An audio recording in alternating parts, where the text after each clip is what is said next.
다 봐요. 자, 일단은 기술지문 넘어왔습니다.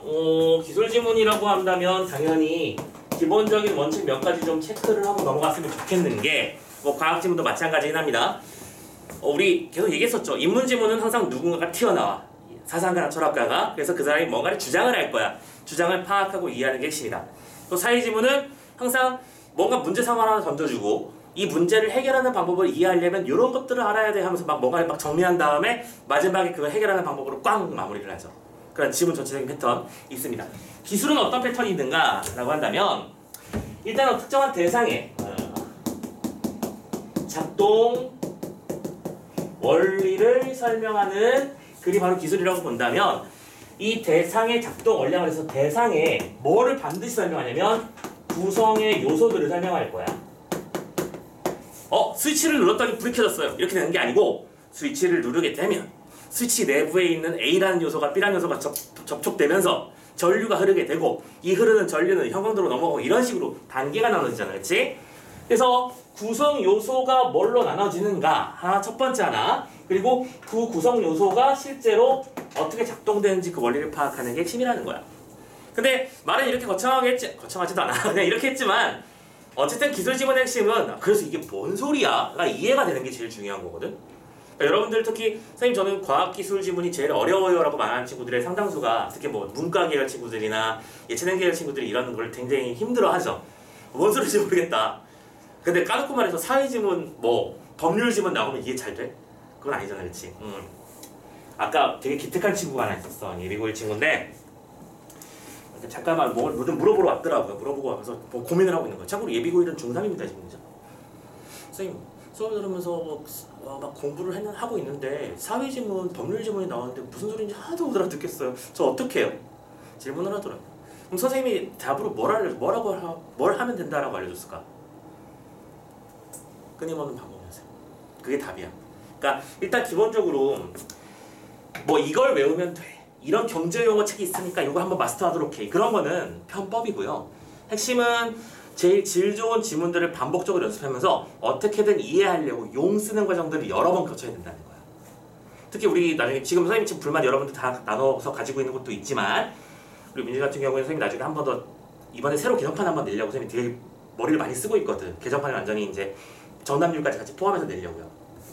그래서 좀 걸리고 있는데, 그걸 들으면 그걸 여러 번 독파를 해주셔야 돼. 오케이?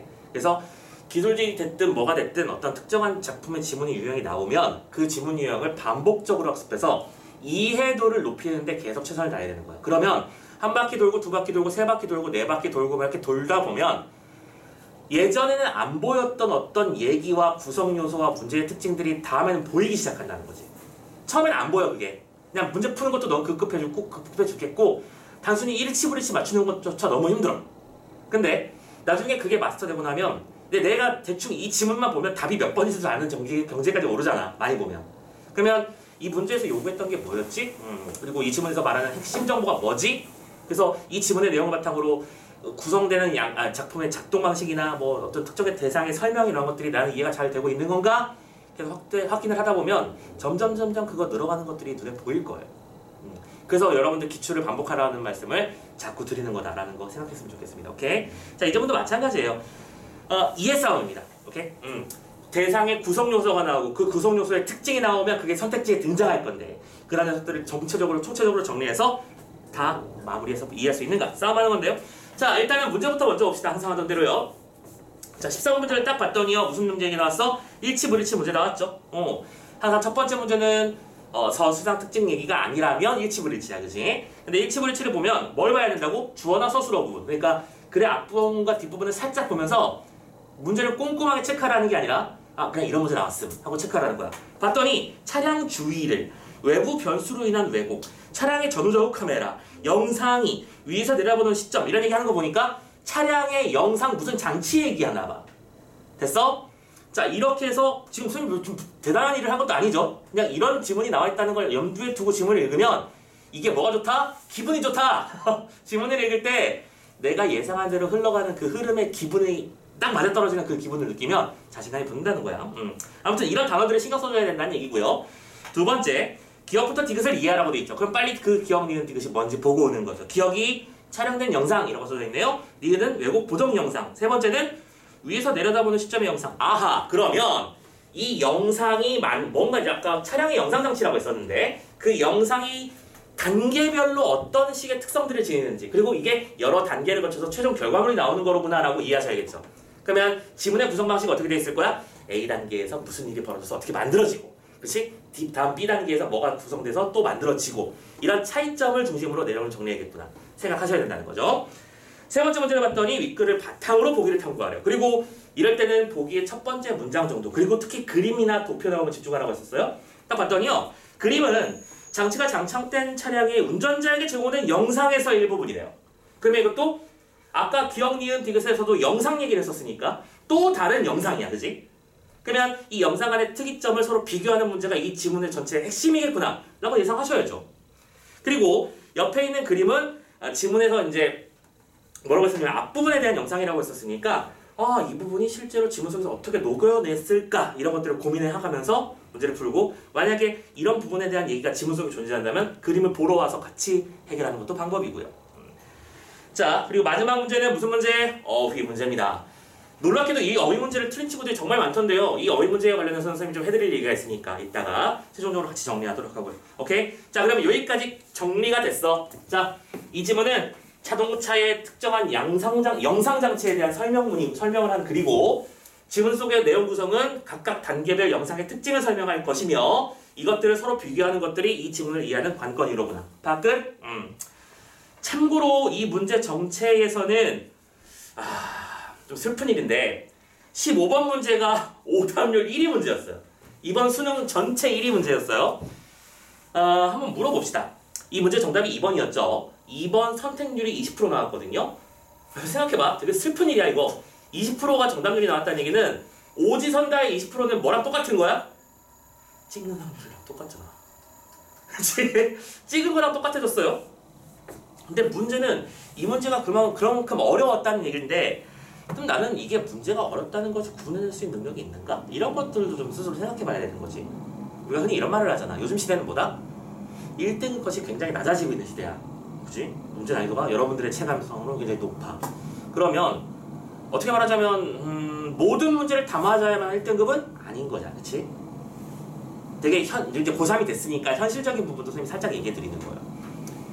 내가 모든 문제를 맞출 수 없다면 작전을 세우면 되는 거 아니야? 내가 맞출 수 없는 문제는 깔끔하게 빨리 포기하고 그치? 내가 맞을 수 있는 문제에 집중해서 얻을 수 있는 점수 확보하고 나머지는 하느님께 비는 거지 이렇게. 그러면 그 친구들에 비해서 내가 훨씬 문제를 잘 푸는 거잖아. 무슨 말인지 이해됐지? 근데 참고로 그런 일을 하려면 니들이 연습량이 굉장히 많아야 돼. 선생님 저는 이런 문제 유형을 잘 못 푸는 사람이에요. 그리고 문제를 딱 지문을 보자마자 이 지문 어렵겠다 생각이 드셔야 된다는 얘기지. 그 선구안을 기르려면 뭐 해야 돼? 타석에 많이 서봐야 되는 거야. 자꾸 선생님 오늘 반복해야 된다, 연습해야 된다 이런 말을 강조를 많이 하는데 이거의 중요성을 모르는 친구들이 너무 많아. 실제로 특강 이런 겨울방학 시즌에 상담 전화 오고 막 선생님이 얘들이랑 얘기해보고 해보면 다들 특별한 무슨 방법을 원해. 이거 하면 돼. 이런 것들을 원하는데 공부에는 완도가 없어. 그게 특징이야. 꾸준함이 승리한다. 알겠죠? 선생님은 개인적으로 국어 공부는 엉덩이가 해주는 거라고 생각하는 사람입니다. 엉덩이로 싸우세요. 자, 아무튼 15번이 오답률 1위였고요. 혹시 이 문제 3번 찍어서 틀린 사람이 있니? 손 좀 들어볼까? 선생님 저 이거 3번 선택해서 틀렸습니다. 놀랍게도 다 맞은 거야? 자, 3번 선택률이 무려 44%야. 그러니까 지금 3번으로 낚여간 친구들이 정말 많다는 뜻이겠죠? 자, 그러면 내가 이 녀석을 만약에 맞았다면 어떻게 잘 맞출 수 있었는지 그리고 틀렸다면 어떤 부분에서 낚여서 이해를 잘못해서 끌려왔는지 이런 것들을 같이 검토해 보도록 하자. 참고로 그리고 16번 문제도 이번 시험 전체 언매 기준 오답률 5위 하작 기준으로는 오답률 6위였어요. 이 녀석도 정답률이 31% 정도밖에 안 나왔어. 그치? 그러면 1치불1치랑 어휘 문제 제외하면 나머지 두 개가 상위권의 문제였지. 오답률 5위권 내였던 거잖아. 오케이? 근데 좀 개인적인 의견입니다만 이 문제가 오답률이 이렇게 높았던 이 지문 세트가 오답률이 높았던 이유는 아마도 제일 마지막에 푼 사람들이 많았을 것 같아. 이 지문은 독서 중에 제일 마지막이잖아. 다들 하작이나 언매 같은 자기가 편안하게 풀던 방식을 먼저 해결하고 문학 푼 다음에 독서를 푼다는 순서를 봤을 땐 얘가 제일 마지막이며 두 번째 과학기술이 항상 어렵거든. 그러니까 제일 마지막에 치워놨다가 마지막에 찍어버리는 경우가 많아서 거기에 한 보탬이 되지 않았을까라고 생각하는데요. 자, 선생님이랑 오늘 수업 설명을 들어보자. 듣고 나서 과연 이게 그렇게까지 어려운 질문이었나? 는 생각해봤으면 좋겠다는 거예요. 선생님이 이해시켜드리려고 노력을 해볼게. 한번 잘 따라와 보세요. 자, 1단락부터 한번 가봅시다. 자, 주차하거나 좁은 길을 지날 때요. 운전자를 돕는 장치들이 있는데요. 그러니까 참고로 이런 장치들 많죠. 여러분들 뭐 부모님 차나 이런 거 타보면 그 기어를 R 쪽으로, 그러니까 뒤로 후진하는 마킹을 하면 여러분들 이 소리는 다 들어봤을걸? 삐삐삐삐삐삐삐삐삐 이런 소리 다 들어봤지? 참고로 그거는 근접 센서고요. 화면이 켜져면서 뒤쪽이 보이는 것도 있고요. 심지어 뭐 요즘에는 옆에 있는 이거 사이드 미러라고 하지. 사이드 미러가 내가 후진을 하려고 하면 후진은 저쪽 바퀴 쪽이 잘 보여야 되잖아, 그렇지? 그러니까 사이드 미러가 싹 돌아와.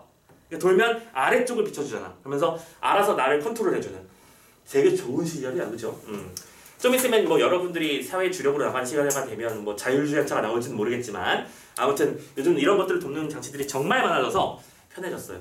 아, 선생님 좀 개인적인 썰을 보자면 선생님이 예전에 타던 차는 그 2000년에 만들어진 차거든. 니들은 몇 년생? 2004년인가? 맞지?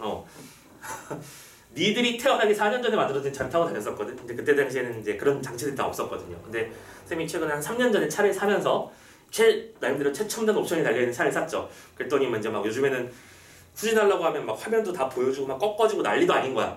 근데 선생님은 아직도 거기에 적응이 안 돼 있어. 왜냐? 평소에 그 옛날식 차의 운전을 하니까. 그러니까 요즘 사람들은 보통 후진할 때 이 화면을 보고 있더라고. 이렇게 해서 조절해서 들어가더라고요. 선생님은 안 그래요. 이러면서 막 빙글빙글 보면서 이게 내 눈으로 봐야 확인이 믿어지거든.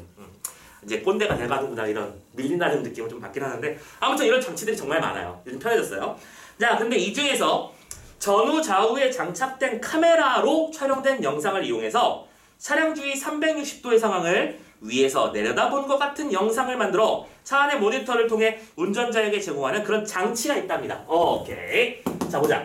차량에 카메라를 달았어. 그리고 그 카메라는 어디다 단다고요? 전, 후, 좌, 우에 카메라를 달아서 그 카메라를 가지고 360도 영상을 만든대. 그리고 그 영상의 특징은 뭐라는 거야? 좀 색깔 구분 좀 해줄게. 그 영상의 특징은 뭐랄까 위에서 내려다본 형태의 영상을 만들어줌으로써 운전자가 그러니까 특히 큰 차 운전자들한테 도움이 많이 되겠죠. 뭐 통학버스라든지 이런 사람들 같은 경우에는 애들이 앞에서 쫄쫄 돌아다닌단 말이야. 갑자기 저기 뭐 들어갔다 하면서 막 숙여버리고요. 그러니까 차의 앞뒤 옆에 뭐가 있는지를 확인해 줄 수 있는 그런 영상을 제공하는 장치가 있대요. 혹시 이런 단어 들어본 적이 있는지 모르겠는데 이런 거를 보통 어라운드 뷰, 서라운드 뷰 이런 식으로 설명하는 경우도 있습니다. 혹시 부모님 차 중에 이런 거 본 적 있는 사람? 아버님은 다른 차를 타봤구나. 다들 없구나. 참고로 이건 좋은 차 타야 있습니다. 솔직히 말하자면. 그래서 이런 거겠구나. 자, 이해하려고 여기 써야 돼. 내 차야. 그리고 이게 앞이라고 치자. 차랑 방향은 이 방향이고요. 그러면 카메라에는 어떻게 나온다는 거야? 이거 뭐야 이거. 오메. 더 들어오고 있어? 자, 우리 차가 중간에 있고요. 이 영상 장치를 기준으로 해서 요렇게 영상이 나오는 거겠지. 그러면 앞쪽의 상황, 뒤쪽의 상황, 그리고 심지어 좌우, 옆에 있는 상황까지 다 한 번에 위에서 찍어내려면서 보여주는 거 화면이 펼쳐지면 운전자는 내 좌우에 앞뒤에 뭐가 있는지 금방 이해하고 집에서 운전할 수 있겠죠. 오케이. 이런 장치라는 거야. 지금 이 개념이 뭔지 파악하는 게 일단 첫 번째 단계. 됐죠? 아, 이런 걸 말하는 거구나 라고 하면서 그래서 운전자에게 제공되는 영상이 어떻게 만들어지는지 그래서 알아보세요. 알아봅시다. 자, 두 번째 단락 가보자. 일단 여기까지 이해되고 있죠? 고! 먼저 선생님이 이런 단어가 되게 중요하게 생각해. 먼저로가 나왔어. 그러면 지문의 구성이 어떻게 되어 있다는 얘기야? 먼저, 다음으로, 뭐 한편, 마지막으로 이런 식의 말들이 나오겠죠? 근데 이런 것들을 우리가 보통 표지라고 부르는데 지금 솔직히 말하면 이 지문은 이런 표지를 겉으로 노출시켜서 지문을 편하고 쉽게 이해할 수 있도록 도와준 거야. 이렇게 말할 수 있어. 난이도 조절의 흔적이야. 그러니까 좀 어려운 문제들은 이런 지문 안 줍니다. 그냥 바로 설명을 들어가 버려요. 자, 아무튼 간에 먼저 차량 주위 바닥에 바둑판 모양의 격자판을 펴놓고 카메라로 촬영한다. 자, 이게 첫 번째 단계죠. 이걸 편의상 A라고 부를게요. 차량의 바닥에 격자판을 펴놓고 그 격자판을 카메라로 촬영하는 거야. 이게 첫 번째 단계잖아. 누가 기술 지문 안 해낼까봐 대상의 작동 원리를 단계별로 설명하고 있습니다. 맞죠? 오케이. 자, 차량의 바닥에다가 그 여러분들 바둑판 같은 격자가 뭔지 알고 있죠? 가로 세로가 크로스되는 거. 이것들을 쫙 깔아놓고 일단 먼저 차를 그 위에 세워놓는 거지. 그러면 이 장치에 사용하는 광각 카메라는 잘 봐. 이런 게 되게 중요한 거야. 요때 사용하는 이 카메라는 무슨 카메라다? 광각 카메라잖아. 그러니까 이런 게 빨리 눈치채시면 좋아. 아까 뭐랬어? 선생님이 대상이 나올 거고 그 대상의 구성 요소에 대한 설명이 나오면 그건 뭐다? 출제 요소야. 오케이? 빨리 눈치를 채야 돼. 이거는 출제 요소로 보구나. 광각 카메라라는 말 썼네. 광각이 무슨 뜻인데? 각이 넓게 나오는. 자, 핸드폰으로 이렇게 사진을 딱 찍으면 그냥 핸드폰의 이 각에 해당하는 부분만 나오겠죠. 근데 여러분들 광각 카메라 기능 써본 적 있나요? 혹은 뭐 사진을 좋아하는 친구들하면 광각 어안 렌즈 이런 것도 써본 적 있을 거야? 이게 카메라 렌즈 끝부분이 이렇게 볼록해가지고 사방을 넓게 받아들일 수 있는. 그래서 보통 이런 렌즈들은 어떤 특성이 있죠? 왜곡이라는 게 발생하는 특징이 있죠. 그러니까 왜 이 네모난 건물의 모습을 한 사진에 담고 싶으면 이렇게 백날 찍어봤자 소용이 없잖아. 왜? 여기까지밖에 안 보이잖아. 그렇다고 여기 가서 찍으면 여기 또 끄트머리가 안 보일 거고요. 그러면 그때 광각 카메라를 동원하면 여기 전체를 싹 보여줄 수 있지. 대신에 문제가 발생한다는 거야. 뭐지? 자, 이 장치는 큰 시야각을 갖고 있어서 사각지대가 줄지만, 그래서 이거 뭐야? 장점. 시야각이 넓다. 사각이 줄어든다. 오케이? 많이 볼 수 있다는 게 장점이야. 그런데 빛이 렌즈를 지날 때 렌즈 고유의 곡률로 인해 영상이 중심부는 볼록해지고 중심부에서 멀어질수록 휘는 현상. 즉, 그리고 참고로 즉이라는 말까지 썼어. 중요한 단어지. 정리하겠다 이거야. 즉, 렌즈에 의한 상해 왜곡이 발생한다. 그렇죠. 이게 단점입니다. 이 녀석의 특징이에요. 렌즈에 의한 상의 왜곡이 발생해. 그리고 이 왜곡이라는 게 정확하게 뭘 말한다? 멀수록 더 휘어진다. 그치? 멀다 이퀄 휘어진다. 이렇게 쓸게요. 오케이? 그건 특성이에요. 자, 그래서 이런 상해 왜곡 문제가 발생을 하는데 이 왜곡에 영향을 주는 카메라 자체의 특징을 우리는 뭐라고 부르고요? 내부 변수라고 부른대요. 아하. 그래서 이건 빨간색으로 내부 변수라는 용어를 사용했어. 그리고 내부 변수라는 건 다시 한번 쓸게요. 상해 왜곡으로 인해서 발생하는 문제점을 외부 변수라고 부른다는 거야. 그치? 내부 변수.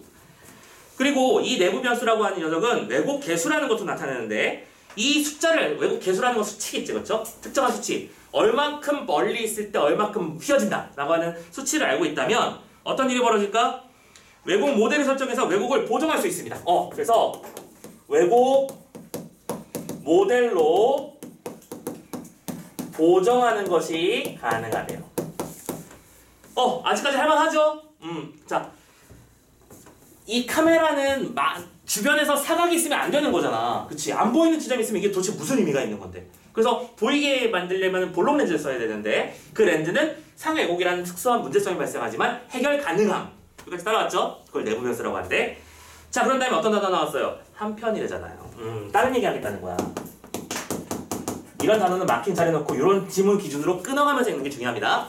자, 한편 딴 얘기야. 차량에 장착된 카메라의 기울어짐 등으로 인해서 발생하는 왜곡의 원인을 이번에는 외부 변수라고 부른대요. 오케이. 자, 안 봐도 비디오지? 외부, 내부에 대립되는 짝이 만들어졌어요. 그죠? 그러면 이건 뭐가 됐을 거야? 선택지에 100% 있어. 어딘가 있을 거야. 그지? 자, 외부 변수라는 것들로 만들어지는데 이 외부 변수는 다시 한번 설명해 볼까요? 왜 만들어지는 거라고요? 카메라의 기울어짐으로 인해서 발생하는 왜곡이에요. 얘도 기울어짐으로 인한 왜곡이에요. 다만 차이점이 있는데 둘 다 왜곡이잖아. 공통점. 그치? 공통점은 왜곡이라는 거야. 차이점은 내부 변수라는 건 뭐 때문에? 카메라에 있는 렌즈 때문에 그런 거고. 그치? 외부 변수라는 건 방금 읽었잖아. 뭐 때문이라고? 카메라 자체가 기울어짐 때문에 만들어지는 거야. 얘들아, 차가 항상 100% 평평한 면에 있을 수 있겠니? 그럴 리가 없잖아. 언덕 파킹도 될 수 있는 거고요. 바닥이 요 처리를 될 수도 있는 거잖아, 그치? 그리고 이 변수들을 왜 그래서 내부, 외부로 불렀는지도 감이 잡히시죠? 내부 변수라는 건 카메라 자체가 가지고 있는 특성인 거고요. 외부 변수라고 하는 건 그 카메라가 놓여져 있는 환경 때문에 바뀌는 변수를 말하는 거였어. 아하, 그렇군. 따라오시고. 그래서 이 외부 변수가 발생하는데 그럼 이 녀석은 어떻게 하느냐? 촬영된 영상과, 그래서 여기서 기억 촬영된 영상이라는 단어가 나왔어. 그리고 이제 머릿속에서 정리를 해야죠. 지금 여기서 촬영된 영상은 뭘 말하는 거야? 순수하게 그냥 카메라로 찍었을 그 당시 그 자체, 즉 내부 변수와 외부 변수가 모두 존재하는 그 영상을 말하는 거겠지. 이해됐지? 그래서 이 영상과 뭐랑 아까 밑에 격자판 깔아놨었잖아, 그렇지? 격자판 간의 비교를 통해서 격자판이 회전한 각도, 그렇죠? 이 녀석들은 격자판의 회전 각도. 그리고 또 하나 더 있을 텐데, 격자판의 위치 변화. 위치 변화 같은 것들을 통해서 뭐 할 수 있다? 카메라에 기울어진 각도를 알 수 있으므로 그 각도를 치만큼 돌려놓으면 보정이 되는 거잖아. 그쵸? 그렇다면 이것도 뭐예요? 보정 가능. 오케이, 여기까지가 이 문단의 끝입니다. 이해되셨나요? 자, 카메라 영상장치, 360도 영상장치는 카메라를 전후자리에 설치했는데 먼저 첫 번째에서는 카메라 자체가 가지고 있는 특징과 그 카메라가 놓이는 환경으로 인한 특징들로 인해서 여러 가지 변수가 발생하는데 그 변수들은 이런 이유 때문에 발생하는 거고 이런 왜곡들은 이런 식으로 해결이 가능한 거야. 그쵸? 첫 번째 녀석은 모델을 설정해서 수치로 계산하는 거고 두 번째는 회전각도나 위치 변화와 같은 이 또 똑같이 수치죠. 그죠? 수치를 다시 기울어진 각도로 계산해서 보정하면 되는 거야. 얘가 1도 오른쪽으로 틀어지면 화면이 이렇게 바뀌더라. 그러면 화면이 이렇게 돼 있으면 이건 1도 틀어졌다는 뜻이니까 이렇게 돌려라. 이렇게 된다는 거죠. 자, 1단계, A단계 카메라로 촬영했을 당시, 그리고 이때 그 촬영한 그 자체가 가지고 있는 특성은 기억이라고 불렀고 이 기억은 왜곡 두 가지를 가지고 있었어. 이해됐죠? 오케이. 계속 갑니다. 3단락 가자. 근데 어쨌든 왜곡 보정이 끝나면, 오케이, 끝나면 하나표현 써야지. 왜곡 보정이 끝나면 이것도 쓸까? 보정. 된다. 왜곡. 그리고 보정이 끝나면 중요한 단어죠? 다음 단계라는 얘기일 거야. 그치? 그러면 다음 단계 특성도 뭔가 나와 있겠죠? 가보자. 영상의 점들에 대응하는 3차원 실세계의 점들을 추정해서 이로부터 원근 효과가 제거된 영상을 얻는 시점 변환이 필요하대요. B단계는 시점 변환이야. 다시 한번 설명해볼까? 이 시점 변환이라고 하는 건 뭘 어떻게 하는 걸 말하는 거야? 3차원 왜곡, 3차원 실세계 영상들을 통해서 원근 효과를 제거시키는 거야. 원래는 3차원 영상인데 3차원 영상에서 원근 효과를 제외시키려고 하는 거래요. 이건 뭔 소리지? 이해하려고 용 써보자. 자, 카메라가 자동차의 옆면이나 앞뒷면에 붙어있을 거 아니야. 그치? 그러면 선생님이 이제 카메라를 이렇게 들고, 이 카메라야. 이 카메라를 들고 사진을 이렇게 찍었어. 찰칵찰칵. 오케이? 영상 자체에 카메라로 찍어서 이제 렌즈로 받아들이고 있으면 외국 모델은 이제 다 보정을 했단 말이야. 근데 우리는 이 영상을 어떻게 바꿔야 돼? 위에서 아래로 내려다보는 화면으로 바꿔야 된단 말이야. 이해됐어? 그런데 문제는 이 녀석은 3차원이라는 얘기는 뭐예요? X축, Y축, Z축까지 있어서 즉 거리차가 있다는 거잖아. 오케이? 근데 2차원 영상인 위에서 아래로 내려보는 건 그건 2차원이잖아. X축과 Y축만 있잖아. 3차원 세 번째 축 정보를 없애버려야지. 이해됐지? 그래서 그걸 제거하는 게 바로 시점 변환이라고 말하는 거구나 라고 이해하셔야 됩니다. 그러면서 카메라가 3차원 실세계를 2차원 영상으로 투영하면, 그렇잖아. 3차원 영상을 원근 효과가 제외된 걸 뭐라고 한다? 2차원 영상이라고 부르는 거야. 오케이? X축과 Y축만 있는 거니까요. 이렇게 바꾸려고 하면 어디 갔어? 투영하면 크기가 동일한 물체라도 카메라로부터 멀리 있을수록 더 작게 나타나는데, 자, 이것도 중요한 특징인 것 같아요. 그죠? 카메라로부터 멀다 이퀄 작다. 이런 건 조심해야 돼. 쌤이 지금 아까 첫 번째로 뭐 만들었었죠? 어디 갔니?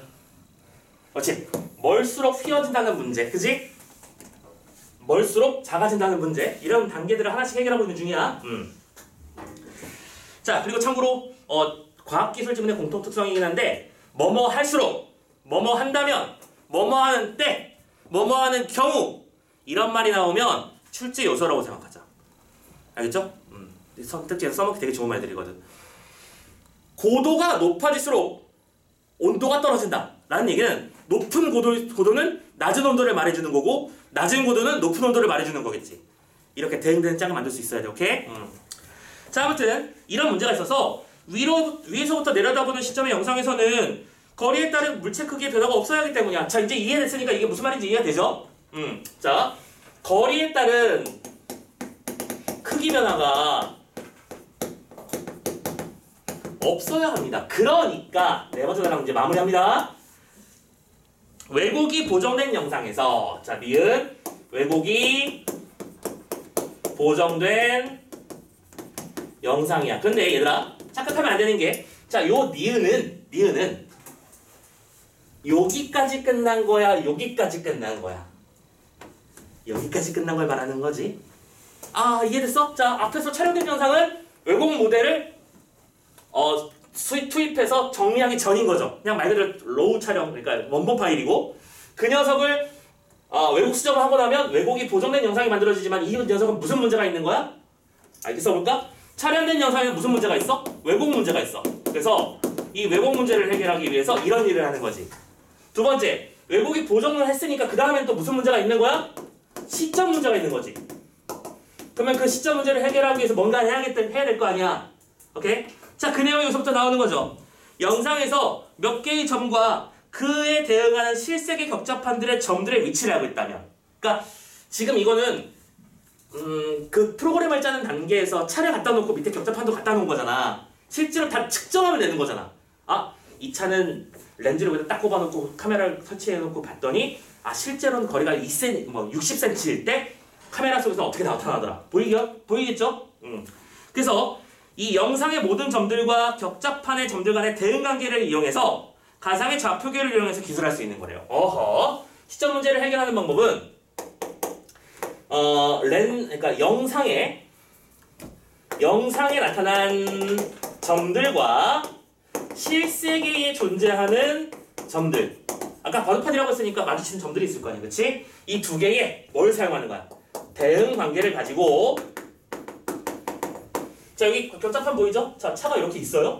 그리고 차 밑에 이런 격자판이 놓여 있는 겁니다. 그러면 실제로 예를 들어 요 지점에 있는 그치? 특정한 점은 요 카메라 렌즈에서는 거리가 이만큼 격자 한 칸, 두 칸 이렇게 몇 칸 떨어지는 걸로 나오는데 실제로 딱 찍어봤을 때는 이만큼 떨어진 걸로 나오는구나. 이런 차이가 있겠지. 그쵸? 그럼 계산할 수 다 있어요.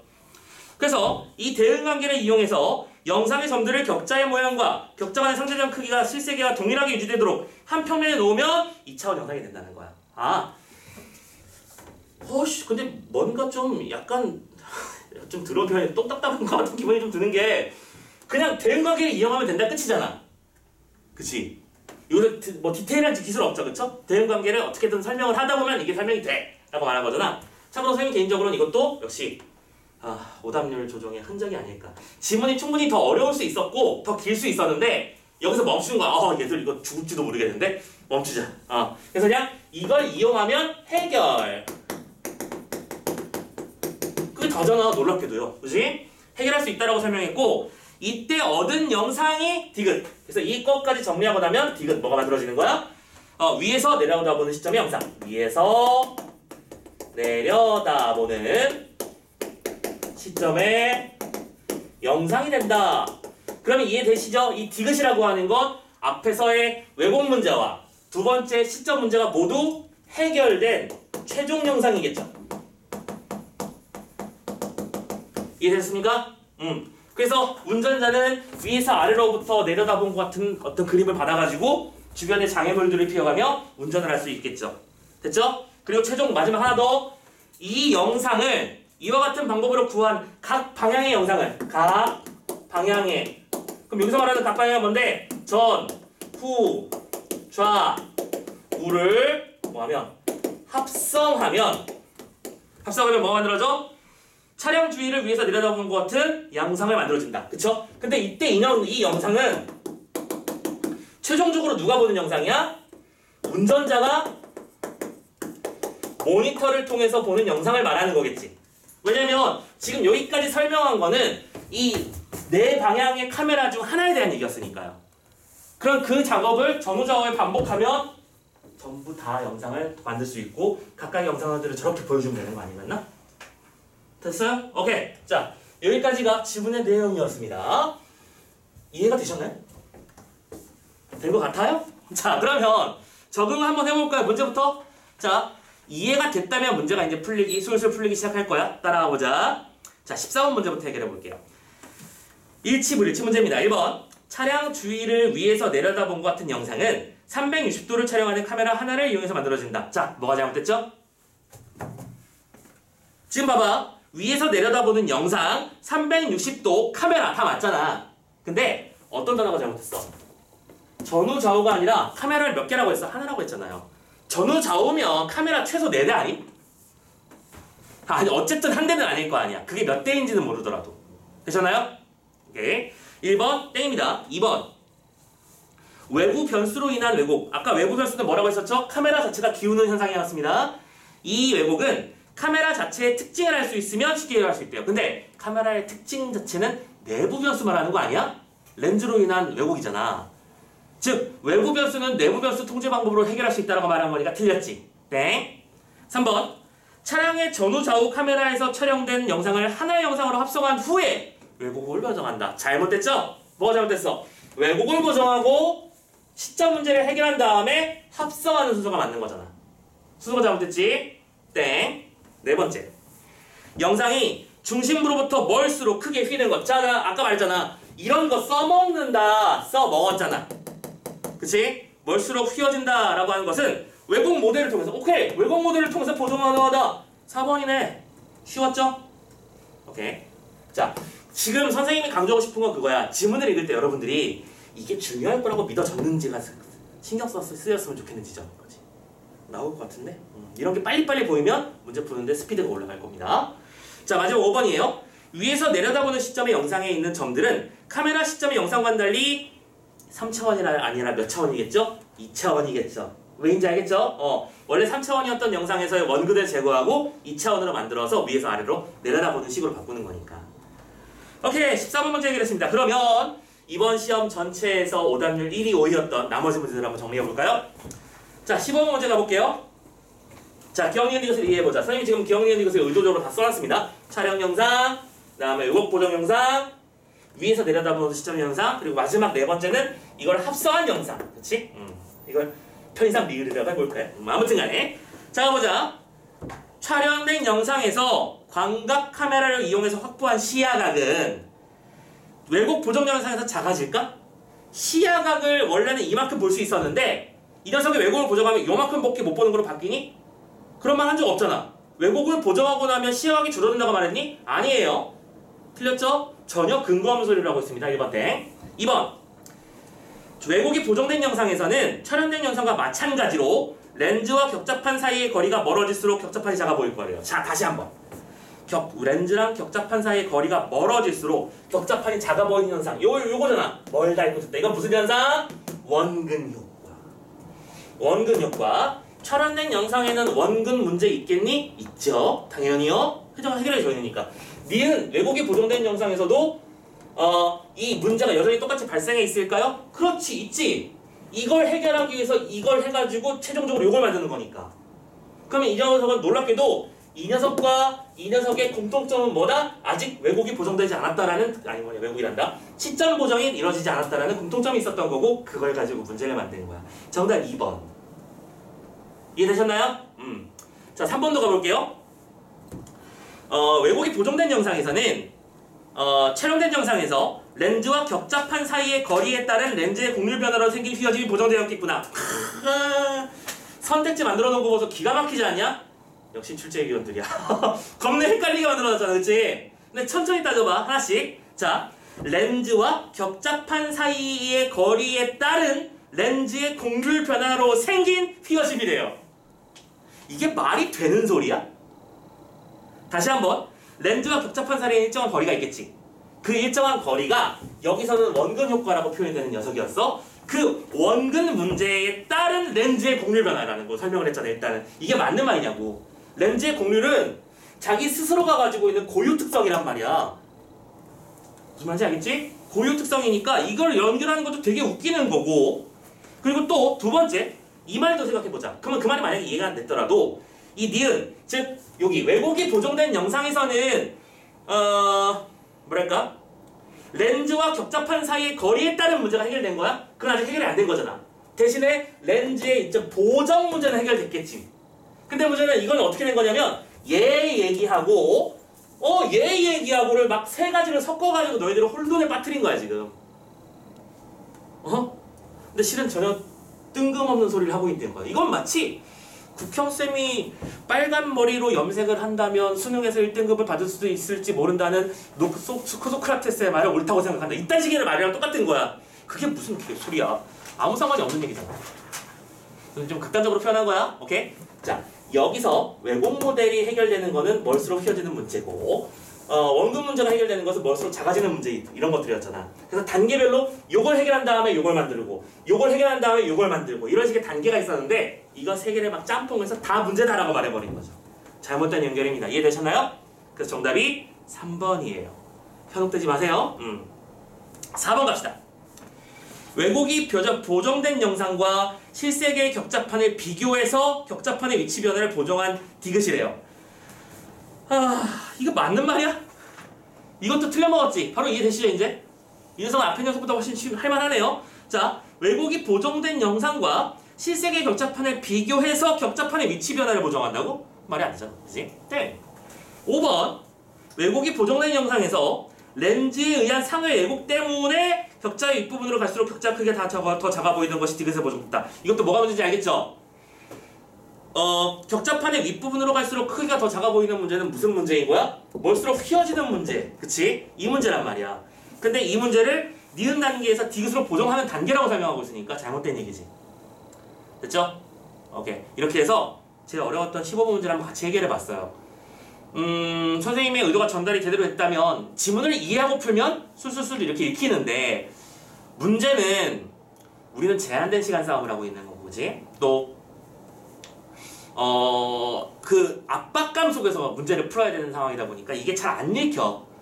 그러니까 이런 정도의 난이도의 문제들을 좀 빠르게 읽고 연습하는 그런 것들도 반복적으로 앞으로 연습해 주셔야 될 거예요. 오케이?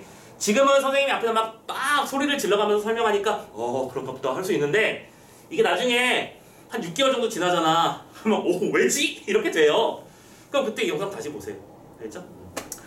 자, 16번 문제 넘어가 볼까요? 16번 문제 해결하러 가볼까? 가자. 윗글을 바탕으로 보기를 탐구해 봅시다. 탐구해보지 뭐까지 거. 자, 그림은 장치가 장착된 영차량에 운전자에게 제공된 영상.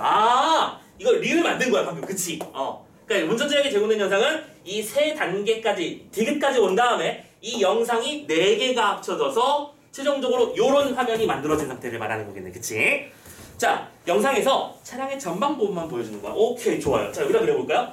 지금 상 선생님이 아까 그린 여기서 이 부분은 요 부분을 얘기하는 거다. 이해됐죠?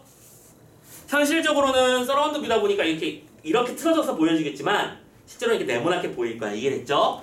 자, 그 녀석을 앞부분, 그러니까 진행 방향이라고 해야 되지? 진행 방향 부분으로 기준으로 차는 이렇게 간다고 쳤을 때 차의 앞부분에 생성된 그림은 다음과 같다. 그리고 여기 안에는 뭐가 있었냐면 선이 2개 그려져 있고요. 오케이? 네모도 2개 그려져 있어요. 애들이 오징어 게임이라도 했는지 뭔지 모르겠지만 아무튼 바닥에 뭔가 그려놨나 봐. 그리고 차의 렌즈는 이 녀석을 비추면서 가고 있는 중이겠지. 이때 각각을 이걸 A, 이걸 B, 이걸 C, 이걸 D라고 하고, 여기에는 일정한 점이 있었는데 이걸 P라고 하고 이걸 Q라고 하자. 오케이? 자, 이런 상태에서 C랑 D는 직사각형인 거고요. 크기는 똑같은 거고요. P와 Q는 영상 속 각각 임의의 한 점이라고 생각을 해보자. 라고 한다면, 자, 문제 선택지를 보기 전에 지금 이게 무슨 말을 하고 싶어 하는 건지가 감이 잡히나요? 대충 느낌이 쎄하게 오나요? 상식적으로 생각해봐. 참고로 멀수록 휘어지는 문제가 있었지. 오케이, 그렇지? 그러니까 그냥 처음에 촬영한 영상은 이 녀석이 약간 일그러져 보일 거야. 이해됐죠? 약간 이런 식으로요. 이런 식으로 일그러져 볼 거야. 이랬죠? 휘어져 있을 테니까요. 두 번째, 멀수록 작지? 그치? 그러니까 상식적으로 이 C랑 D는 딱 직관적으로 비교가 되죠. 뭐가 더 작게 나타났을 거야? C가 더 작게 나타났을겠지. 하면 촬영된 영상에서는. 왜? 더 멀잖아. 선생님이 여기서 저기 요 바닥을 탈각하고 치우면 선생님 여기 있는 요 네모랑 저기 끝에 있는 저 네모 바닥은 서로 다른 사이즈로 보일 거야. 왜? 얘는 더 가까우니까. 이해했죠? 원근법 때문에. 자, 아무튼 그러면 1번 선택부터 하나씩 정리를 해나가 보자. 1번부터 고! 원근 효과가 재건되기 전의 영상에서 C는 윗변이 아랫변보다 긴 사다리꼴이래요. 자, 윗변이 아랫변보다 긴 것은 이런 형상을 말하는 거겠죠. 이해됐나? 근데 문제는 이쪽이 더 멀다고요. 이쪽이 더 가깝다잖아. 이게 무슨 말인지 알겠어? 카메라 렌즈부터 이게 더 먼 거야. 멀수록 더 어떻게 되지? 작아진다며. 그러면 실제로 1단계, 기억 단계에서 촬영된 영상 그림이 이렇게 돼 있겠죠? 무슨 말인지 알겠지? 왜? 얘가 더 멀잖아. 똑같은 거리의 직선이지만 얘는 또 되게 극단적으로 표현한 거지만 얘는 더 작게 보일 거고 얘는 더 길게 보였을 거고 탑으로 얘는 이렇게 얘는 이렇게 보이겠지. 무슨 말인지 이해가 되나요? 잠깐만 그림이 나오긴 하는데 여기서 잠깐만 영상이 다 안 보이는 거 있는 것 같아. 오케이. 자 그림 그리면 뭐 이렇게 X자 원급 해가지고 나무 소실법 이런 거 하잖아. 지금 그런 거랑 똑같은 거잖아, 그지? 멀수록 작게 보이고 실은 똑같은 나무들인데 같은 거야. 나무가 뭐 실제로 이 앞에 더 있다면 뭐 이런 일이 벌어지는 거야. 그림이 좀 이상하긴 하네. 실제로 이 앞에 뭔가 더 있다면 뭐 이런 일이 벌어지겠죠. 실제로는 똑같은 네모들이겠지만 이 말이야 이 말. 그러니까 1번 선택지가 뭐가 잘못됐는지 알겠지? 윗변이 더 긴 게 아니라 아랫변이 더 긴 형태가 될 것이야. 2번 시점 변환 전의 영상에서는 D는 C보다 더 작은 크기일 거래요. No. C가 더 작겠죠? 아까 그렸잖아요. C가 더 작은 모양으로 나타났겠지? 땡. 3번 A와 B는요 P와 Q 간의 대응관계를 이용해서 바닥에 그려진 도형을 크기가 유지되도록 한 평면에 놓은 거야. 아니 무슨 이건 개풀 뜯어먹은 소리일까? 얘들아 A랑 B는 선이야 선. 그치? 근데 이 선들은 도형을 크기가 유지되도록 평면에 놓은 상태야? 아니 무슨 말도 안 되는 선택지가 있어. 그렇잖아. A랑 B는 선이에요. 이 선들을 PQ 간의 무슨 대응관계를 이용해서 바닥에 그려진 도형이 크기가 유지되도록 평면에 놓고 무슨 소리야. 그냥 그런 거 아니지. 그치? 자 3번 아닙니다. 주의해 주시고. 근데 놀랍게도 3번 선택지를 선택한 친구들이 정말 되게 많았어. 25% 정도. 4명 중에 1명은 3번을 잡았단 말이지. 지금 이 지문을 이해하고 나니까 이게 도대체 뭔 헛소리인가 싶죠? 4번입니다. B에 대한 A의 상대적 크기는 가상의 좌표계를 이용하여 시점을 변환하기 전의 영상보다 더 그 상대적 크기가 커진 거래요. 잘 얘들아 생각해보자. 지금 내 카메라에 여기선 이렇게 찍혀있지만 오케이? 실제로 이 녀석은 거리에 따른 크기가 조절된 상태인 거잖아. 이해됐지? 그러면 이 녀석이 원래는 어땠을까? 앞에 있는 것은 더 작게 그려졌을 거고 뒤에 있는 녀석도 좀 더 작게 그려져서 오케이? 이게 뭐라고 하면 좋을까? 대응관계를 이렇게 한번 그려보자. 자 이렇게 그리고 얘는 이렇게 있다고 쳤을 때 얘는 이 폭보다 더 작게 나타났을 거고요. 그치? 작게 있었을 거고요. 또 얘도 당연히 얘보다 더 작게 있었겠죠. 근데 거리에 따른 원근 문제를 해결하니까 얘가 실제로는 거리가 이만큼 떨어져서 이만큼 줄어든 것처럼 보이는 거니까 다시 원래대로 이렇게 그려야지 이렇게 컴퓨터가 계산을 했겠죠. 모델이요. 그죠? 그러니까 B에 대한 A의 상대적 크기라고 하는 녀석은 시점을 변환하기 전에서의 영상보다 뭐 한 거야? 더 커진 거겠지. 지금 너희들을 페이크로 걸기 위해서 되게 복잡하게 말을 했지만 아니 원래 A가 더 작아. 맞아. 맞는데 A는 실제보다는 더 커진 결과물이 A인 거잖아. 이해됐지? 오케이. 그러니까 A의 상대적 크기는 더 커진 것이 맞다. 4번이 정답인 거죠. 머리가 좀 아픈 문제 같죠? 4번 선택지 잡으시고 마지막 5번. 이거 5번도 마찬가지야. 이거 무슨 말도 안 되는 소리.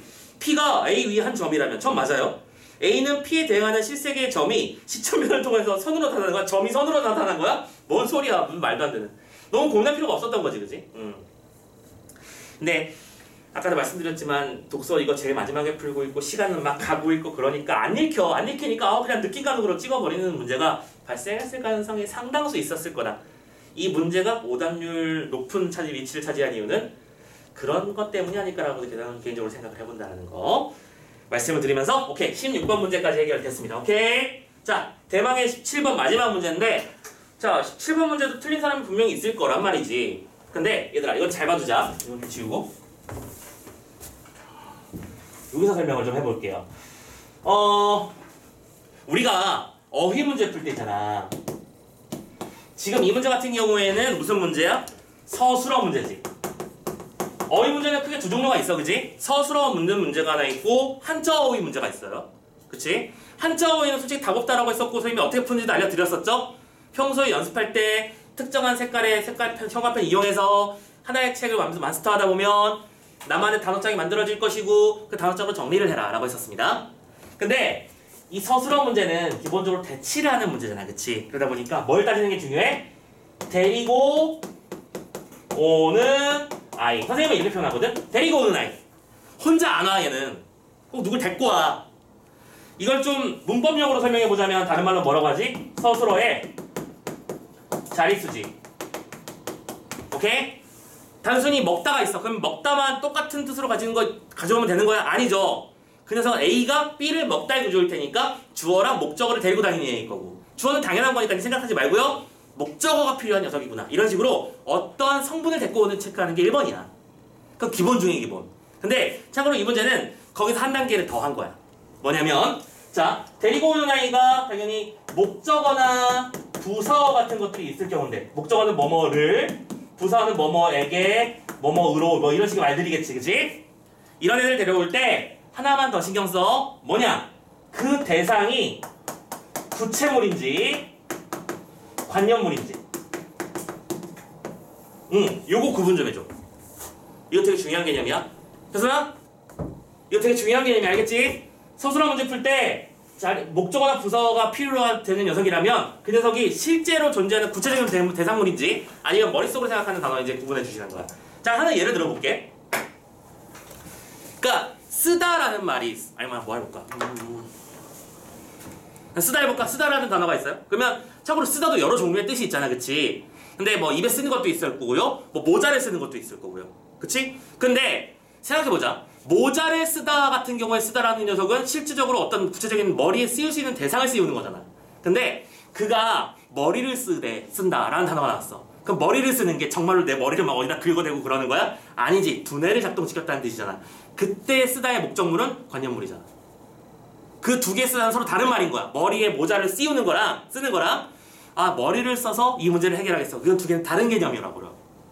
됐죠? 그럼 이 문제도 그런 식으로 접근해보면 문제가 풀리는 게 보일 거예요. 자, 봐봐. A가 뭐냐면 뭐라고 되냐면 그렇지. 빛이 렌즈를 지날 때 선생님 필요한 부분만 뜯어온 거야. 오케이? 자, 빛이 렌즈를 지날 때에서의 이 지나다야. 지나다. 하나 더 체크. 이 지나다는 그럼 문장 구조가 어떻게 되는 거야? A가 B를 지나다의 구조인 걸 찾는 거야. 이해됐지? 맞아? 그리고 이때 B를이라고 하는 건 렌즈라고 하는 구체물을 말하는 거야. 이해됐죠? 오케이? 렌즈를 지났어. 통과한 거, 투과한 거죠. 선택지 1번부터 가자. 그때 동생이 탑번. 자, 문장이 긴데 이 녀석도 A가 B를 지나다 형태로 축약시켜 볼게요. 버스가 교차로를 지나다야. A가 B를 지나는 거 맞고 이때 교차로는 뭐죠? 실제로 존재하는 대상물이야. 그치? 1번이네? 그래서 1번이 답이에요. 근데 이런 개념을 접목 못 시킨다면 답이 되게 어렵게 찍혔을 거야. 자, 2번부터 이어가 볼게. 핵심만 잡을까요? 그것이 감정을 지나서. 잠깐만. 감정을 지나서라고 말을 했는데 여기서 감정을 지나다. 감정을 지나다면 일단은 구체물이 아니니까 이미 글러먹었으니까 크게 고민할 필요는 없는 것 같아. 그죠? 넘기고 세 번째. 정오가 지나다. 이 3번 선택지도 얘는 심지어 목적어가 필요 없는 애잖아. 그냥 정오가 지난 거잖아. 그치? 고민할 대상이 아니지. 우리가 고민할 건 아니야. 지우고 4번 선생님 이거 하거든요. 온도가 어느 점을 지났다. 이것도 되게 어려워 보이는데요. 그런데 뭐가 달라? 온도가 어느 점을 지났다. 어느 점은 실제적으로 어떤 대상을 지나간 게 아니라 특정한 관념을 지난 거지. 수치를 지난 거잖아. 그치? 아니야. 그래서 5번도 마찬가지겠지. 그러면 누군가가 주어가 빠져있지만 고비를 지난 거지.